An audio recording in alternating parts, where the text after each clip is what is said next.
قرآن پاک نے کہا یہودیوں پہ اللہ نے ذلت مسلط کر دی ہے، یہ ذلیل ہے،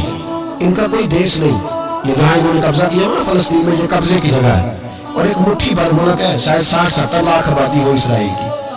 اگر امریکہ اس کی مدد نہ کرے تو اسرائیل قائم نہیں رہ سکتا، اور اس کے گرد 12-14 اسلامی ملک ہیں، بیت المقدس مسجد اقصی معمولی جگہ نہیں، حضور نے فرمایا 3 سفر کرو تو سمجھنا ہم عبادت کر رہے ہیں، کون کون سے؟ فرمایا اگر بیت اللہ جاؤ تو عبادت سمجھ کے جانا،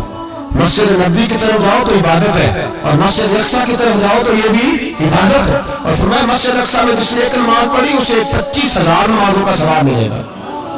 اور میرے رسول پاک نے یہ وہ مسجد ہے جس کے ساتھ معراج شریف جڑا ہوا ہے،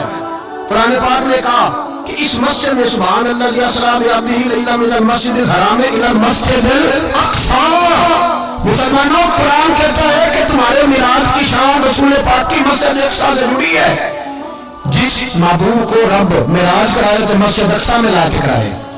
وہ جگہ معمولی جگہ ہے، وہ معمولی جگہ ہے، مسجد اقصی، نبی پاک نے وہاں نبیوں کی امامت کرائی، 17 مہینے اس مسجد کی طرف منہ کر کے تیرے اور میرے رسول نے نمازیں پڑھی، چھوٹی جگہ ہے، اور پوری دنیا کا مسلمان اسے چاہیے شرم سے گھر جائے، ایک امریکہ کا صدر بول کے کہتا ہے کہ اسرائیل کو اجازت ہے اسے دارالحکومت بنائے، اور مسلمان حکمران بیان دے رہے ہیں ظالموں لٹیرو، تم اپنی سیاست چمکانے کے لیے پہلے ایک دوسرے کو گالیاں دیتے ہو پھر اکٹھے بیٹھ جاتے ہو نمبرنگ کرنے کے لیے،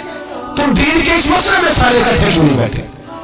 سارے پاکستان کے سیاستدانوں کو علماء اور مشائخ کو چاہیے تھا ایک پیج پہ اکٹھے ہوتے، اکٹھے بیٹھ کے ایک بیان ہی دے دیتے، ایک بات ہی کر دیتے، پھر میرا سلوٹ ہے ترکی کے صدر کو،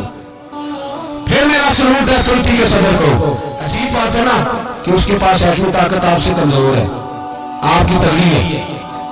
اس کے پاس جو فوجی طاقتیں ہیں وہ اپنی جگہ پر آپ کی فوجی طاقتوں کا لوہا مانتی ہے دنیا، لیکن پھر مجھے کہنے دو نا میدان میں بندہ ایٹمی طاقت سے نہیں لڑتا، ایمان کی قوت سے لڑتا ہے، اور بول اٹھتا ہے نا، کیا کر لیا اس نے اپنی پارلیمنٹ سے خطاب کیا، اس نے بہت عرصہ پہلے کہا تھا مسجد اقصی میری خواب میں آئی تھی، اور رو کے کہتی تھی آئے مجھے کوئی صلاح الدین ایوبی کا ماننے والا، کوئی آئے مجھے بچائے، کہتے میری خواب میں آئی تھی اور روتی تھی، کہتی تھی کوئی آئے، اور ایک شاعر نے کہا مسجد اقصی نبی پاک کو بھی بلاتی ہے، کہتی ہے ایک بار پھر طیبہ فلسطین میں آ راستہ دیکھتی ہے، پھر مسجد اقصی تیرا ایک بار پھر سے طیبہ سے فلسطین میں آ راستہ دیکھتی ہے، پھر مسجد اقصی تیرا، کوئی بولا نہیں اتنا مقدس مقام، چھوٹے چھوٹے بیانوں کہیں اکٹھے ہو جاؤ، پیش کوئی کر رہا ہوں، بڑی جلدی اس امریکہ کو لوگ ٹوٹتا ہوا دیکھیں گے،